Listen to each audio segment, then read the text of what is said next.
I was in my school boxing team. Really? Wow. You struck someone before?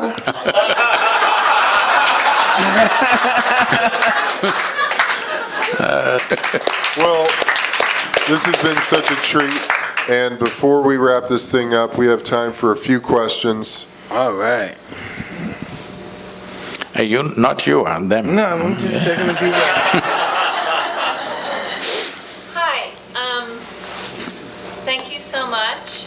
Sadhguru talked about the Annamaya kosha, which is the body kosha. There are 5 koshas in the applied yogic sciences, which work the entire system of the body, from the mind to the heart to the breath to the energy. I need all that. And the heart.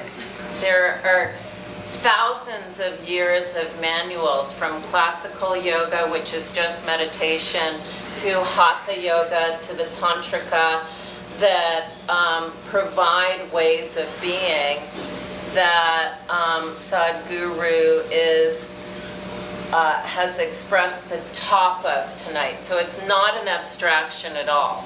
It's just like what you guys do on Hotboxing, which is break down how you get to the soul of yourself by moving through your ego, by practicing goodness towards others. So That's real tough too. It's a difficult process. For me it was, for me. No, the thing is this.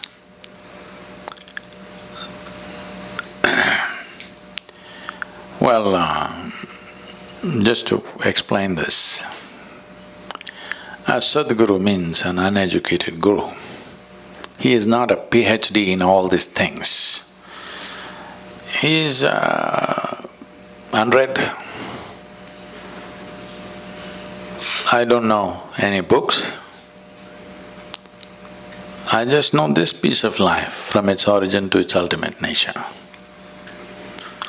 If you want to know life, the only life that you can know is this life.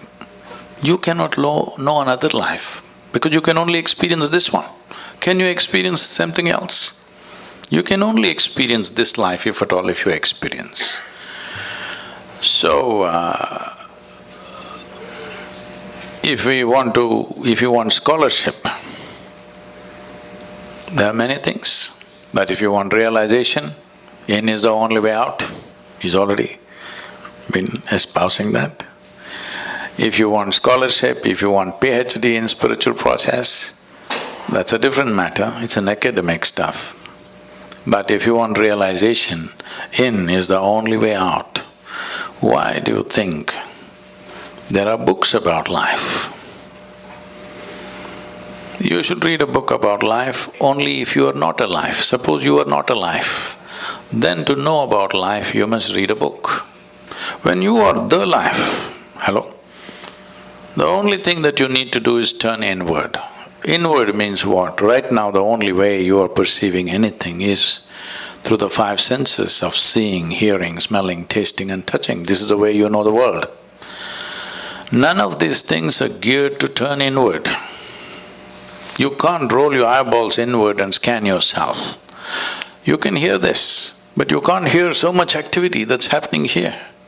If an ant crawls upon your hand, you can feel it. So much blood flowing, you cannot feel it because the sense organs are essentially outward bound. So, to turn inward, you need a different faculty. To activate that, to engage in that is the most important thing because life is very brief. Only miserable people have a long life. If you're joyful and exuberant, it's a very brief life. Yes, it's very, very brief. Have you noticed on a particular day, you're very happy, 24 hours, poof, went up like a moment? You're a little depressed. 24 hours feel like 10,000 years? Hello? Because only miserable people can have a long life. Otherwise, it's a very brief life. In this brief life, the most important thing is you know the nature of your existence. Don't add all kinds of philosophies to this. This is very simple. It's like you bought a phone, a new phone. Should you read the user's manual in the first 3 days? Or should you read it after 3 years when you're discarding it? This is all. The first 3 days if you read it, you'll use the phone effectively, isn't it? To use this effectively, quickly, as quickly as possible, we must get this. Then we live life without you being an impediment in your own life. Other impediments are always there. Other things are always there, we need to learn to ride it. If you don't learn to ride it, it'll crush you, of course. You see California, people are riding the waves. What is the dream of a wave rider? One day he would like to do the tsunami. Yes or no? One who is really good at it, what is he dreaming of? One day when the tsunami comes, he would like to be riding on the wave. Those who do not know how to ride the wave, they're terrified of it. This is all it is.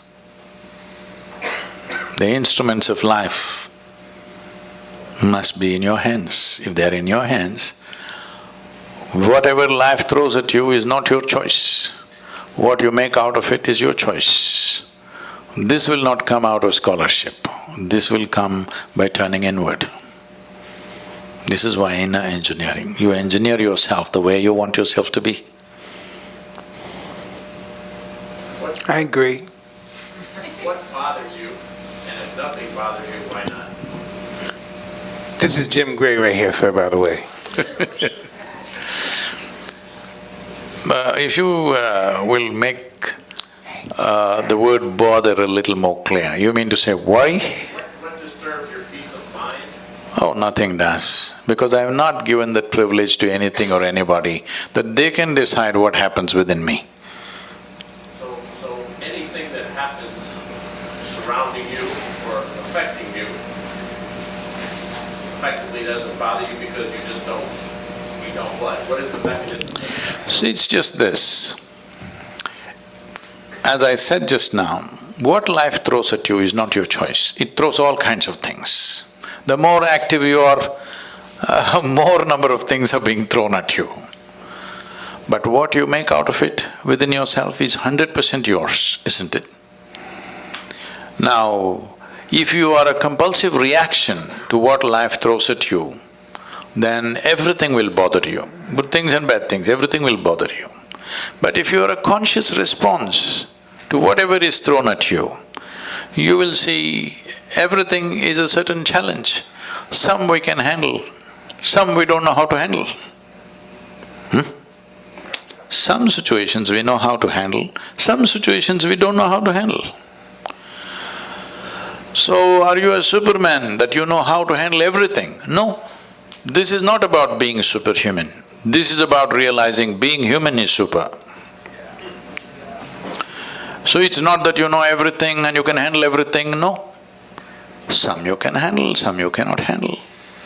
But are you a conscious response to life or are you a compulsive reaction to life? This is all you can take care of. Anybody else? This is so cool. How do you, if with the good work, the work that you're doing, sometimes it's easy to get caught up in the result, the desire of what you're trying to do. How do you detach, but at the same time help? I'm using these simple things. But how do you You've been reading Indian stuff, huh?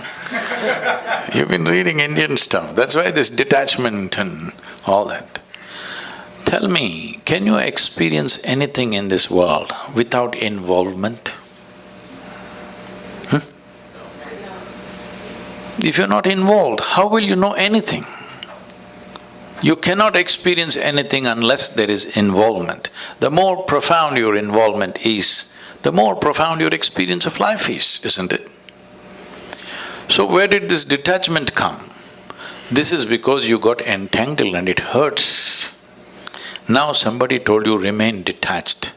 See, if you want to really detach from life, you must be dead. That's efficiency. Hello?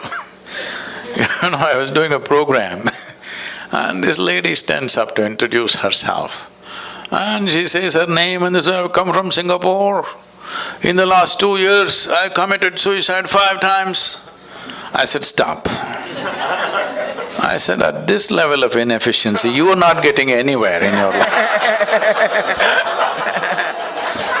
5 times you committed suicide and you're standing here, I don't like that. I like efficiency, hello?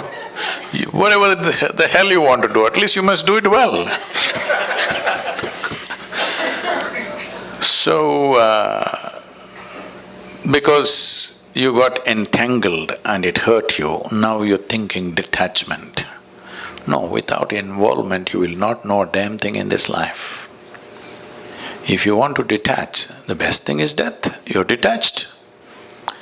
Why are you here and trying to be detached? It is just that, as I said earlier, your problem is you're trying to experience something which is not yet. That is, you're having a mental diarrhea. You're suffering a mental diarrhea and you think you're engaged with future. You're never engaged with future, I want you to understand. You're never engaged with past or future. You're just having a mental diarrhea, isn't it?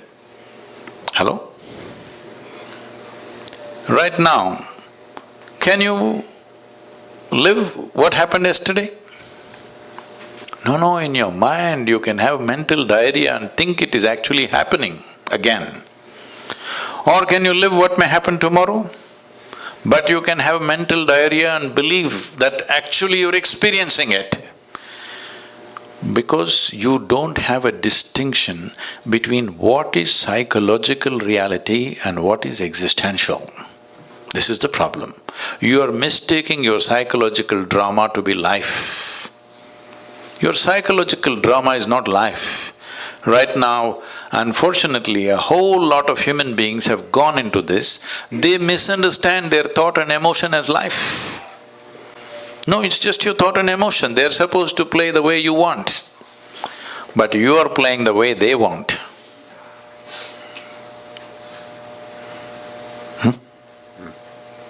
Just little out of control, that's all. Don't weave a philosophy out of an ailment. I was thinking when you were saying, like on myself, like we almost, let's just go to another perspective. Myself, what's the image of myself? What should be my illusion of myself? No, what should be my illusion of myself just as a human being functioning in the world with life? What should be my illusion of myself? Should I be a nothing or should I be glamorous, magnanimous, powerful? What should I be? See, what social qualities we need to exist here well, let us not misunderstand that as life. This is just little sense. If we are among people, we must be in a certain way, so that it works for you and me. If I do something that works only for me, not for you, you will make sure my life is miserable somehow. Yes or no? Hello? I can trust you on that, come on.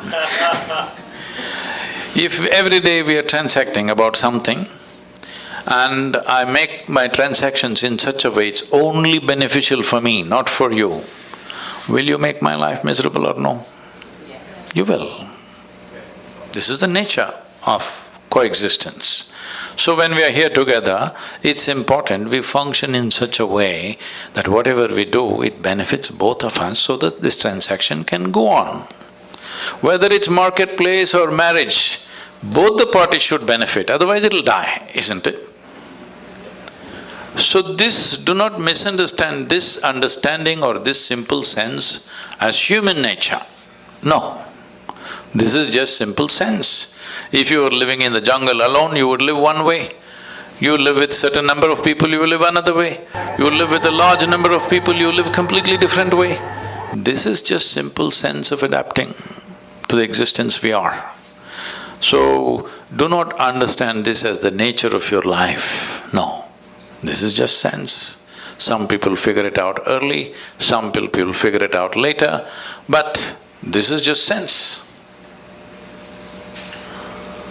Well, Thank you. thank you so much, Sadhguru. We're out of time. Out of time. Out of time. But I want to thank you guys again so much for coming. Thank you, Sadhguru, and your incredible team.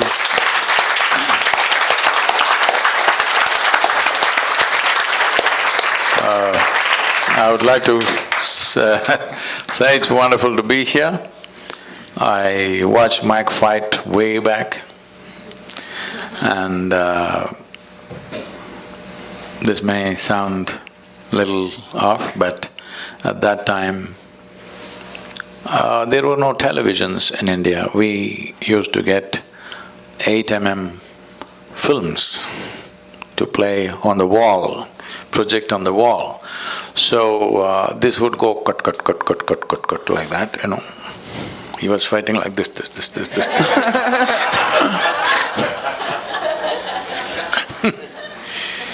So in somebody's house, we were sitting and watching. We had watched lots of boxing matches at that time because I was this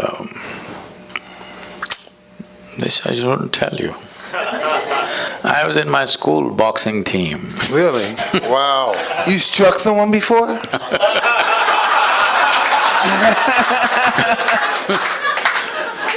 So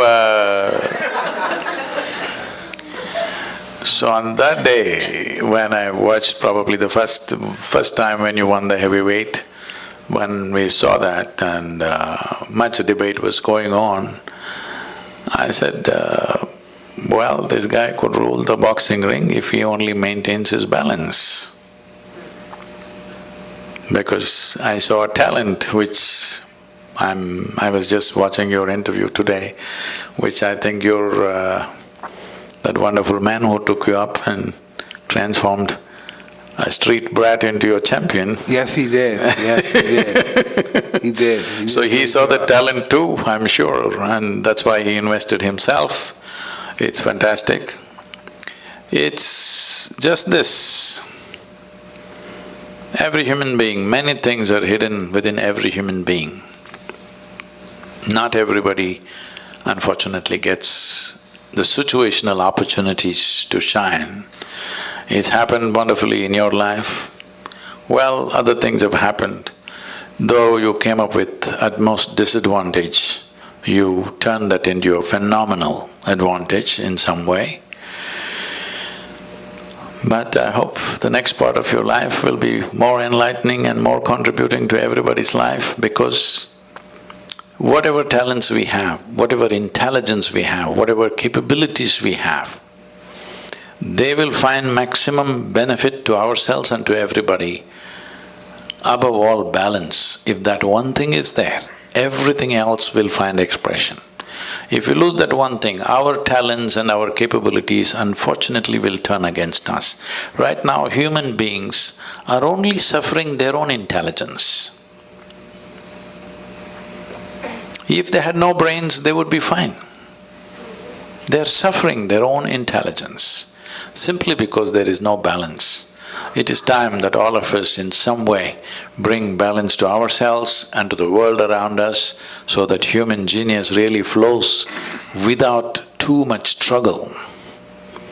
Right now, to find expression to human genius, people are going through enormous struggle, and slowly people are believing that unless you struggle, it won't come out. No, it can be done very joyfully, wonderfully, blissfully, if only balance is created.